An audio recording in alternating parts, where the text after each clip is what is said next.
irmã, o nosso curso sobre o Evangelho de São Marcos. A gente está no módulo 1, que eu vou concluir hoje o módulo 1. O módulo 1 vai de 1:1 até 3:6, capítulo 3º, versículo 6. E o módulo 2 inicia com a escolha dos 12 em 3:7 até 6:6. Então, hoje eu concluo o módulo 1 e inicio o módulo 2. Curo o módulo 1 com a cura do homem com a mão atrofiada. Tá? Então, hoje nós iremos concluir esse módulo 1 e iniciar o módulo 2. Respondendo algumas perguntas que vocês colocaram aqui, perguntas muito interessantes e colocações, né? Deus cura pela palavra, correto? Realmente Deus cura pela palavra, tá? Foi uma observação que colocaram aqui. Outra, a cura da sogra de Simão. O Carlos faz uma observação. Outra, eu nunca entendi aquela vez em que Jesus expulsou uma legião de demônios. Então, está perguntando, nós iremos analisar aqui esse evangelho. Então, quando chegar lá, eu irei me estender sobre esse evangelho. Se entendi bem, outra colocação, o fato de se fazer confusão entre curar e expulsar demônios explica que os antigos achassem que uma doença ou até a impossibilidade de ter filhos estaria ligada a um pecado da pessoa, verdade. Ou até de um antepassado, verdade. E em João 9, quando ele cura lá aquele cego de nascença, está bem ligado nisso. Eles achavam que a doença era um pecado, que a pessoa nasceu com um pecado. De certa forma, é verdade, porque toda doença é consequência do pecado original. Mas não assim diretamente. Você que nasceu com a doença é porque você é um pecador. Não porque você é um pecador, mas porque toda doença é consequência do pecado. Inclusive a morte é consequência do pecado original. Então toda doença, inclusive a morte, né, é consequência do pecado original. Mas não que a pessoa que nasceu cega, nascença, ou com uma paralisia, porque era mais pecadora do que a outra. Não, mas porque a doença é consequência do pecado. Doutrina da igreja. Tá? Última, depois a gente continua respondendo. Quem era São Marcos? Eu já tive a oportunidade de dizer aqui. Era discípulo de Pedro, mas conhecia Paulo e seguiu Paulo em uma das viagens apostólicas. Então agora, continuando a nossa formação. Cura do homem com a mão atrofiada. Marcos 3:1. E entrou de novo na sinagoga. Nosso Senhor tinha esse costume de entrar na sinagoga. Normalmente dia de sábado, que era o grande dia que eles se reuniam. E eu, recordando vocês, toda vez que ele entrava numa sinagoga, no dia de sábado, que ele fazia alguma coisa, curava ou expulsava o demônio, que tinha fariseu na sinagoga, tinha discussão. Porque os fariseus não queriam que Nosso Senhor fizesse nada no dia de sábado. E para eles era um dia que Deus descansou, eles interpretavam o Gênesis 1:1 a 2:4a, o relato da criação, interpreta ao pé da letra. Deus descansa, então Deus descansou e ninguém pode fazer nada nesse dia. E interpreta de maneira hipócrita. Por quê? Porque ele, muitas vezes, quando um animal deles caía num poço, no dia de sábado, não poderia tirar. Eles tiravam. Então, era hipócrita. Diziam que os outros não fizessem, mas eles faziam. Né? Hipocrisia dos fariseus. Que Nosso Senhor se coloca contra. Tá? E enfrenta os fariseus. Entrou de novo na sinagoga. Então, tem todo um movimento. O Evangelho de Marcos é um movimento. Jesus anda, entra, vai até o lago, ordena aos discípulos, né, a vocação à ordem. Né? Cai, e selten, palem, de novo, e sten synagogen. Então, ele entra de novo na sinagoga. E sten synagogen no grego. Estava ali um homem com uma das mãos atrofiada. Então, de novo, sinagoga, né? dia de sábado, vai dizer no versículo seguinte, e ele vai curar. Então vai ter uma discussão. E o observavam quem? Os fariseus e os escribas, para ver se o curaria no sábado, porque os fariseus e os escribas diziam que nesse dia não pode curar ninguém, para o acusarem. O objetivo do fariseu e do escriba, saduceu também, porque eles fazem parte do Sinédrio de Jerusalém, é acusar Nosso Senhor, é conduzir Nosso Senhor à morte. Nosso Senhor, então, se coloca contra as autoridades judaicas da época. O julgamento de Nosso Senhor não é político-social, como alguns ensinam por aí erradamente. Ele vai ser julgado por blasfêmia, por um pecado da lei de Israel, né? Ele vai dizer no Sinédrio que é o Filho de Deus. Vereis o Filho do Homem vindo com a nuvem dos céus, Daniel 7, 13, 14.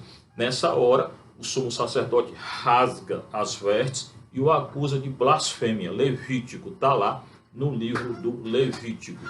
Então, Nosso Senhor é condenado por blasfêmia. Blasfêmia porque assim os judeus, fariseus, saduceus consideraram blasfêmia o fato dele dizer que é o Filho do Homem de Daniel, que é uma figura escatológica, que é Deus. Então, a acusação é uma acusação contra a lei, segundo o fariseu e o saduceu. Não é acusação político-social, de agitação política social, que Nosso Senhor não fez agitação, nunca fez agitação, de maneira nenhuma. Ele fez uma agitação, se colocou contra o Império Romano, como muitos querem interpretar. Então, não existe agitação ou essa tônica de libertação político-social que uma certa teologia insiste, né? Isso não existe no Evangelho. Nosso Senhor não veio libertar politicamente, socialmente ninguém de nada. Veio curar, perdoar o pecado e ensinar. E expulsar o demônio. Tá? Então, e o observavam, porque o queriam acusar, para ver se o curaria no dia de sábado. Tá?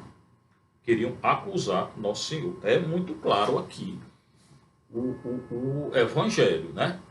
Eles querem rina categoressossim autu, querem acusar terapeu auturrina categoressossim autu, querem acusar Jesus. Eles querem acusar Jesus. Então, ele diz ao homem da mão atrofiada. Entrou na sinagoga, dia de sábado, tinha uma pessoa doente, com a mão atrofiada, e Nosso Senhor diz a ele, levanta-te e vem aqui para o meio. Nosso Senhor sabia que os fariseus estavam lá e que queriam acusá-lo. Nosso Senhor entendia tudo, mas ele não se intimida diante dessas autoridades judaicas. Eu também não devo me intimidar diante de uma autoridade quando essa autoridade é contra a lei de Nosso Senhor.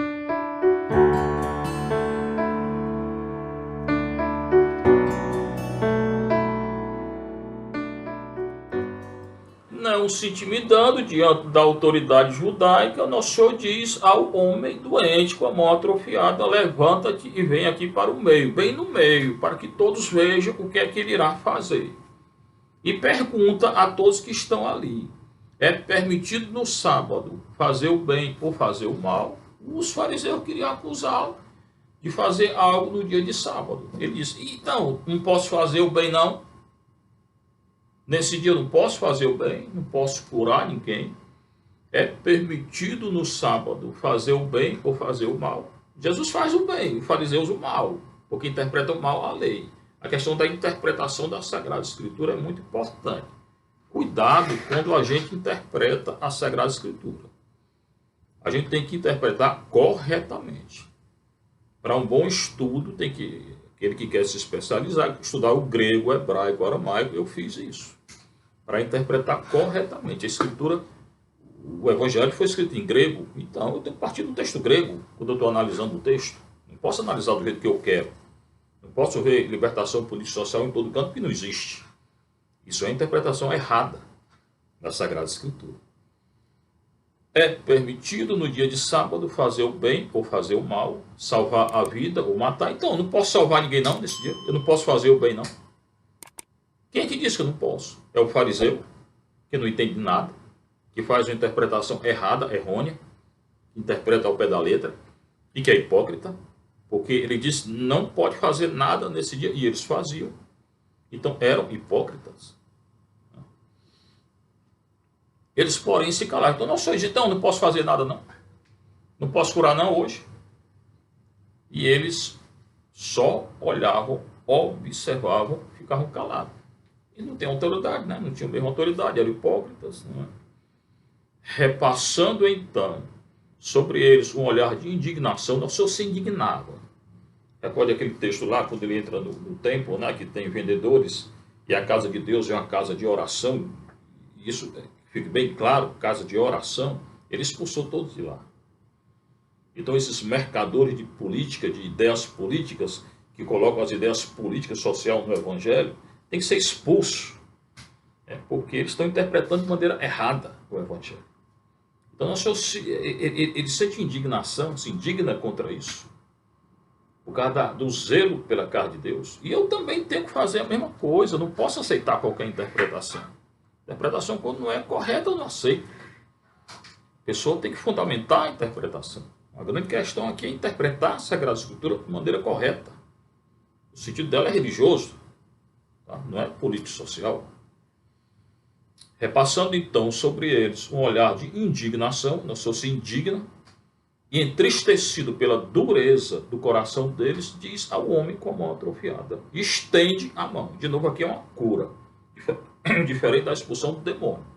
Na expulsão do demônio, o demônio grita, conhece Nosso Senhor, se manifesta, de toda uma aura de violência que não tem. Não se ordena que o sujeito lá, né, se dirige ao doente, diz, estende a mão, entristecido pela dureza dos fariseus, estende a mão. O imperativo tem, a ordem tem. Na expulsão do demônio também tem.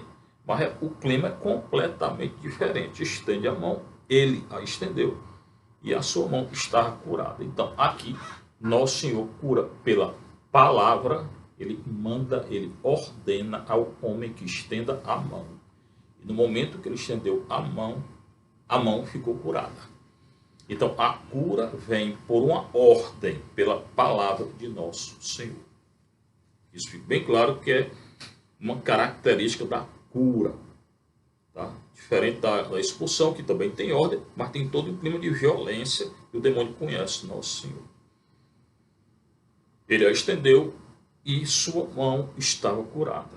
Ao se retirarem, os fariseus com os herodianos imediatamente conspiraram contra ele sobre como o destruiriam. Eles queriam destruir Nosso Senhor. E aqui ele fala dos herodianos. Quando Nosso Senhor nasceu, tinha diversos grupos políticos, religiosos, não políticos, acerca da interpretação da lei. Não político, religioso, acerca da interpretação da lei. Fariseu, saduceu, herodianos, zelotas e essênios, tá? Os fariseus seguiam a lei e a tradição dos antigos, não seguiam só a lei. O fariseu não é aquele que segue só a lei, esse é o saduceu. O fariseu segue a lei e a tradição dos antigos. E eles criam leis. Em geral, eram hipócritas porque criavam lei, proibiam de fazer isso, aquilo e aquilo outro, e eles faziam. Né? Eles diziam, sigam a lei, e eles não seguiam. Mas o fariseu então segue a lei e a tradição dos antigos. Além disso, eles acreditam na ressurreição. Esse é um dado importante. E eles acreditam nos anjos. E o povo gostava de escutar o fariseu. Ele era o doutor da lei lá e tal. Esses eram os fariseus. Saduceus. Os fariseus eram leigos. Saduceus eram sacerdotes lá do templo, né? Viviam em torno do templo de Jerusalém. Naquele sacrifício de animal, quando o povo pecava, tinha que oferecer um sacrifício a Deus. Quando oferecia o sacrifício, tinha que comprar o animal. Aquele animal, geralmente, quando se comprava, se pagava uma taxa para o sacerdote. E, além disso, metade do animal era para o sacerdote. Então, era uma casta sacerdotal privilegiada, que tinha carne, tinha dinheiro, e o povo morrendo de fome. O saduceu, que era um sacerdote, não acreditavam na ressurreição, nem nos anjos. Ele só seguiu o Pentateuco. E o Pentateuco não fala de ressurreição. Outros livros aludem o fato da ressurreição. Então, por que o Pentateuco não fala da ressurreição e eles seguem o Pentateuco, eles não creem na ressurreição e nem nos anjos. Tá? Os herodianos que ele colocou aqui, quem eram? Eram os partidários de Herodes. Herodes era o rei lá, um dos reizinhos que os romanos colocaram naquela região. Os romanos invadiram o território, dividiu o território da Judéia em tetrarquias e cada tetrarquia daquela colocou um rei, um governante. Dizia que era rei, não era nada, era um governantezinho. Herodes era um deles. Esse Herodes, da época de Jesus, era filho daquele que tinha morto, mandado matar aquelas crianças. Né?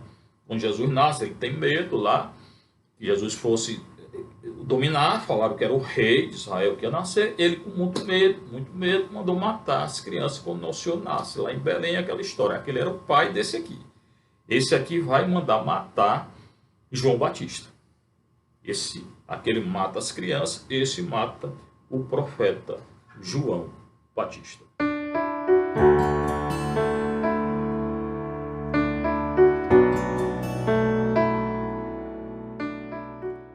Então, os herodianos, eles são partidários do rei, são judeus, partidários do rei Herodes, que era judeu. O rei Herodes não era romano, era judeu. Além desse, tinha os essênios, que viviam em comunidades no deserto, hoje estão ligados a essa descoberta de Qumran. Eles esperavam o final do mundo, né? Viviam a regra da comunidade e também a lei do antigo Israel, seguia quase a risca a lei do antigo Israel. Então eram judeus que moravam nos desertos, esperando o final dos tempos, o final do mundo, tinha uma regra de comunidade. Tá? Esses essênios dizem que João Batista era essênio, que alguns discípulos de Jesus eram essênios, tudo isso tem que ser estudado. E os manuscritos do Mar Morto também estão ligados à comunidade essênia. Eram judeus que viviam no deserto, bem isolado. Né? E os zelotas eram os judeus, aqueles que não aceitavam a dominação romana. Roma tinha invadido o território de Israel, eles não aceitam a dominação romana, mas não aceitam por um caráter político-social, não. Não aceitam porque, para eles, aquela região, o território de Israel, foi dado por Deus. Então, a lei fala que aquele território foi dado por Deus, então eles não aceitavam a dominação romana. Só que aqui eles se revoltavam. Tá? E muitas vezes matavam os romanos, matavam os soldados romanos. Barrabás era zelota, tinha sido preso por causa de um motim e era responsável pelo assassinato de alguns soldados romanos. Então, aqueles que tinham uma mentalidade político-social de revolta, de revolução, eram os zelotas. E Jesus não teve parte com os zelotas. Que isso fique bem claro. Essa conotação político-social que muitos querem dar, Nosso Senhor nunca teve no ministério dele. Convidou um apóstolo, que era zelota, mas aquele zelota se converte ao projeto do Nosso Senhor. E não Nosso Senhor se converte ao projeto dos zelotas de derrubar a dominação romana. O que queriam os herodianos junto com os fariseus? Conspiravam para destruir Nosso Senhor. O objetivo deles era apolessosim, destruir Nosso Senhor. Então está claro aqui o sentido dessa cura, da cura do homem com a mão atrofiada. Com essa cura, eu estou encerrando o primeiro módulo e iniciando agora o segundo módulo, que nesse segundo módulo Nosso Senhor vai escolher os 12 apóstolos. É um módulo também muito importante na continuação da reflexão do nosso Evangelho. Antes da instituição dos 12, ou da escolha dos 12, tem o tópico dos versículos 7 a 12, em que as multidões seguem Jesus. É um dado do Evangelho de Marcos que as multidões começam a seguir Nosso Senhor. Isso provoca a inveja dos fariseus, porque eles eram os doutores. De repente, o povo que seguia eles passa a seguir Nosso Senhor. Por quê? Porque queria ser curado. E queria que Nosso Senhor tirasse o demônio. Então, por isso, seguem Nosso Senhor. Tá? Então, atento, que esse dado é muito importante na reflexão do Evangelho de Marcos. As multidões seguem Jesus.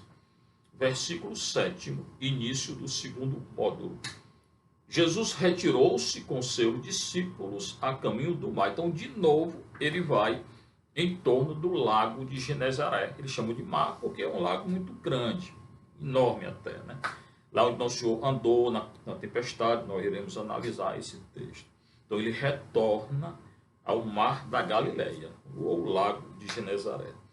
Uma grande multidão vinda da Galileia o seguiu. Toda aquela região da Galileia, que é o norte de Israel, segue Nosso Senhor para ser curada, para escutar Nosso Senhor, que ele ensina, mas ensina com autoridade, porque ele tira o demônio e ele cura, né? E ele dá um novo significado para o dia de sábado. Jesus é superior ao dia de sábado. Ele não tem que seguir as instituições judaicas, né? O homem não foi feito, o sábado foi feito para o homem e não o homem para o sábado. Então, Jesus, ele ressignifica as instituições judaicas. Uma grande multidão, vinda da Galileia, o segue. E da Judéia, não só da Galileia não, da Judéia no sul, de Jerusalém, que era a grande cidade, a grande capital deles, da Idumeia, região a sudeste, da Transjordânia em torno do Jordão, dos arredores de Tiro e de Sidônia, grande cidade do litoral. Então toda aquela região, escutando falar de Nosso Senhor, quer ouvi-lo, quer ser curada, quer que ele tire o demônio. Então toda a região da Judéia, da Galileia, do norte, do leste, da Transjordânia, do litoral, de Tiro e de Sidônia, da Idumeia, todos vêm até Nosso Senhor. Uma grande multidão, ao saber de tudo que ele fazia, o que é? Curava e expulsava o demônio. Foi até ele. Então a fama de Jesus se espalhou, como hoje, né? Alguém começa a pregar, fazer isso, fazer aquilo, todo mundo quer. Padre Pio, há pouco tempo atrás, né? E ele disse aos seus discípulos que deixassem um pequeno barco à sua disposição, para que o povo não o apertasse. Então ele subiu no barco, não estava no lago lá, né? A multidão era grande, ele subiu no barco para ensinar a multidão do barco. E para ele ficar tranquilo, né? Todo mundo querendo tocar nele, não sei o quê. Então ele subiu no barco, num dos barcos. Se entende de André, Pedro, Tiago ou João, que eram aqueles que estavam com ele. Pois havia curado muita gente, acabei de dizer. A multidão segue porque quer ser curada. Não é para ouvir falar de político social, não, é para ser curado. Porque havia curado muita gente. E todos os que sofriam de alguma enfermidade lançavam-se sobre ele para tocar. Todo mundo queria tocar em Nosso Senhor. Queria tocar, né? Muita gente quer ser curada pegando, tocando. A cura não vem pelo toque, não. Vem pela fé e pela palavra de Nosso Senhor. Ele cura a distância, não precisa nem tocar muitas vezes, não. Então, a gente pode pedir uma graça para alguém que está em outro lugar e a pessoa consegue a graça. O importante de uma graça ou de uma cura é a fé. Eu já vi muita cura através do ministério da unção dos enfermos. Ao menos 5 milagres presenciei no meu ministério, ministrando a unção dos enfermos, que vem pela palavra, que é um sacramento. A unção é um sacramento da Igreja Católica. Né? Mas queriam tocá-lo. Né? Queriam tocá-lo, porque não tinham fé ainda muito grande. E os espíritos impuros, aqui tem aquele cai de novo, a preposição, a conjunção, na verdade. E os espíritos impuros, assim que ouviam, caíam a seus pés e gritavam: Tu és o Filho de Deus. De novo, aqui tem uma diferença entre cura e expulsão do demônio. Cura, que eu acabei de relatar aqui, a cura do homem de pulmão atrofiada, não tem nenhum grito, nada. Mas quando tem expulsão, e Jesus também expulsa o demônio, os espíritos impuros, assim que viam o Nosso Senhor, caíam a seus pés, violentamente, o movimento, e gritavam. Então, com o demônio tem grito, tem queda e tem reconhecimento de Jesus. Tu és o Filho de Deus.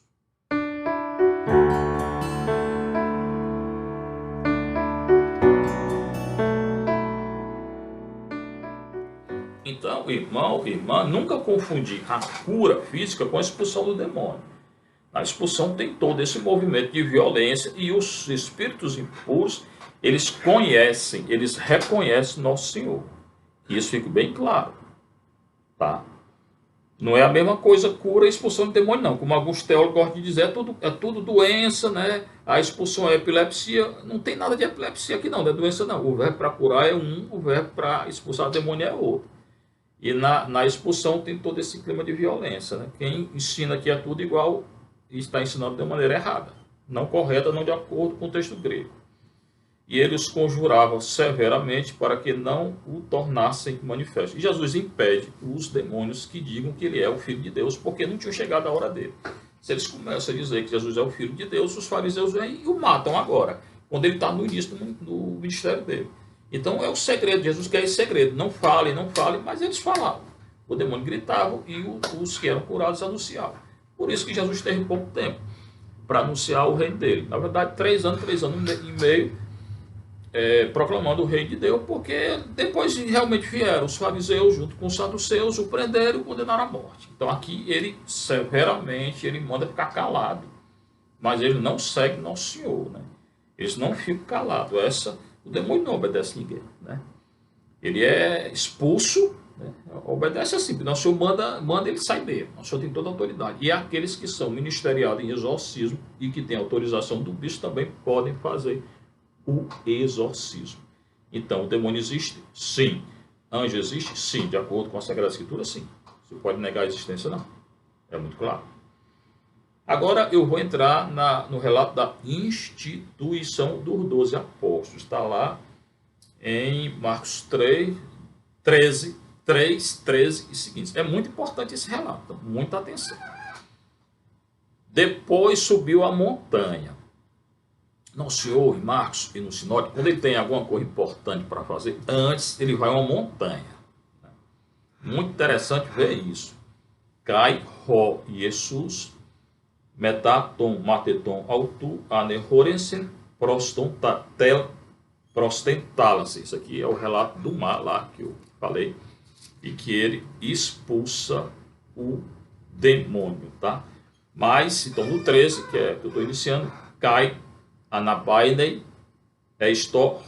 oros. Então ele subiu uma montanha. Montanha por quê? Porque a montanha no antigo Israel era o sinal de quê? Da manifestação de Deus, da teofania, Deus, o fanos, manifestação. A montanha é o local da manifestação de Deus. Então, antes de alguma missão, de algum acontecimento importante aqui, ele vai escolher os 12, ele vai até a montanha para orar, para se encontrar com Deus, porque a montanha no antigo Israel era o local da manifestação do Deus. Então ele subiu a montanha, cai anabainei, oros, tá? Ele vai e sobe a montanha. Para quê? E chamou a si os que ele queria e eles foram até ele. Então ele vai chamar os 12 apóstolos, tá? E foram até ele. Cai apelton, pros autu, cai proscaleitai, os etelen autos. Então ele vai até a montanha, chama a si os que ele queria e vão até ele. A escolha é vontade do Nosso Senhor. Ele escolhe quem ele quer. Então não adianta ficar com inveja, né? Com tudo isso. Jesus, ele escolhe quem ele quer. A escolha de Deus é livre. E quando nós vamos notar aqui, ele escolhe pessoas normais. Nenhum aqui é bem dotado, superdotado, nenhum aqui tinha estudado muito, nenhum aqui era muito inteligente, nada. O mais inteligente era Paulo, que ele não está nem aqui, vai nascer depois e vai se converter depois, né? Ele escolhe pescadores, escolhe um zelota, escolhe aquele que o traiu, escolhe aquele que o negou, escolhe gente normal e comum, que não tinha muita fé. Para dizer que também nós podemos ser escolhidos, não precisa ser superdotado para ser escolhido, não. Duas coisas, são pessoas comuns que ele escolhe. Segunda, ele escolhe quem ele quer. Então não adianta criar todo um clima, tem gente que é doido para ser escolhido, precisa não, Deus escolhe quem ele quer. O Papa, o Bispo, o Padre, Deus escolhe quem ele quer. Primeira coisa é isso, é essa, a escolha é de Deus, essa escolha é livre. Jesus escolhe quem ele quer. Escolhe pessoas comuns, normais. Pedro não nasceu santo, não, ele se tornou santo.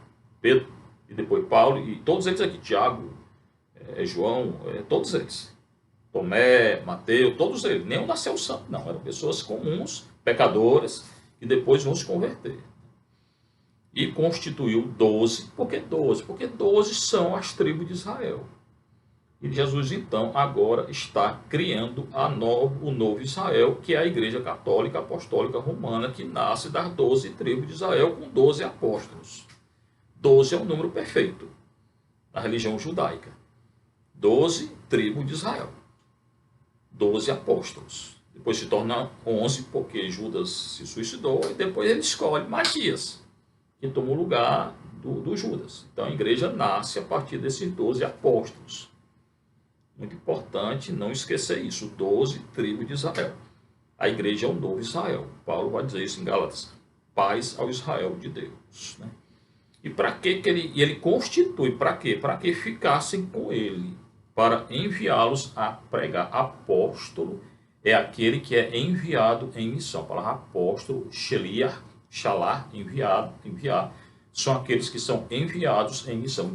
Diferente do discípulo, que discípulo é aluno, né? O Jesus é o mestre, o discípulo é o aluno. O discípulo é aquele que segue nosso Senhor. O apóstolo vai além. O apóstolo, além de ser discípulo, ele é enviado em uma missão. O que caracteriza o apóstolo é a missão. Ele é enviado normalmente para proclamar a palavra de Deus. Então, todo padre, todo bispo, todo papa é apóstolo, mas também muitos leigos são apóstolos que pregam a palavra de Deus. Claro que não é só pregar. O apóstolo tem que ser um discípulo, tem que seguir nosso Senhor e fazer aquilo que ele quer. Então, duas coisas. Constitui 12 para que ficasse com ele e para enviá-los a pregar. E continua. E terem autoridade para expulsar o demônio. Aquilo que vai caracterizar o apóstolo no início da igreja, versículo 15, é a expulsão do demônio. No grego, kai ehen exousian, ekbalen ta daimonia, e deu a eles poder de expulsar o demônio. O verbo para expulsar, ekbalen, ou ekbalo, o balo, o balen, e expulsar o que? Ta demônia, para curar, é outro verbo. Eu vou continuar esse relato dos 12 na próxima aula. O Senhor esteja convosco. Bênção de Deus Todo-Poderoso, o Pai, o Filho e o Espírito Santo. Maria passa na frente, São Miguel, Arcanjo.